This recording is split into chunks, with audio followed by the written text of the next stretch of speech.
Қайырлы күн, Жанашыр ұстаз YouTube арнасының көрермендері. Бүгін біз сіздермен информатика сабағынан компьютердің логикалық элементі атты тақырыпты өтетін боламыз. Ең алдымен компьютерлік логикалық элементі дегеніміз не? Компьютердің логикалық элементі қарапайым логикалық функцияны жүзеге асыратын электронды логикалық сызбаның бөлігі. Компьютердің логикалық элементтері және немесе емес деген электронды сызбалар арқылы жүзеге асырылады. Компьютердің логикалық элементі түрлеріне вентиль деп аталатын және немесе емес, немесе емес триггерлері жатады. Біз тек және немесе емес элементтерін қарастырамыз. Ең алдымен вентильдің анықтамасын анықтап алайық. Вентиль электр тоғының бағытына байланысты жоғары және төмен деңгейлі өткізгіштігі бар электр аспаптары. Бұл сызбалардың көмегімен компьютер құрылғыларының жұмысын сипаттайтын кез келген логикалық функцияны жүзеге асыруға болады. Логикалық өрнектер электронды сызбалар құрудың басты негізі.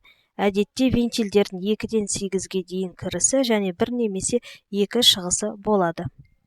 Вентильдегі 1 және 0 болатын екі логикалық жағдайды көрсетуде оларға кірістік және шығыстық сигналдарында кернеудің белгіленген 2 деңгейінің бірі сәйкес келеді. Әдетті жоғарғы деңгей ақиқат ол бізде 1 болады, мәніне тең болады, ал төменгі деңгей жалған, яғни 0 мәніне тең болады. Суретте көрсетілгендей бізде ақиқат және жалған негізгі оқиғалардың берілуі белгілері, яғни жеке сызбалар, яғни және бізде мынау белгіше төменгі, немесе керісінше жоғарғы мен теріс, яғни инверсия болса, онда осындай сызық арқылы берілетін болады. Яғни бұл емес сызбасы екен суретте көрсетіліп отыр.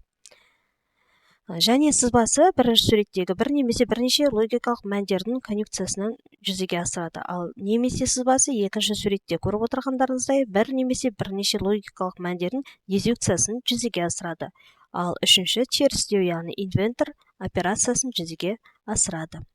Логикалық сызбалар логикалық өрнектерді ұсынудың ыңғайлы жолы.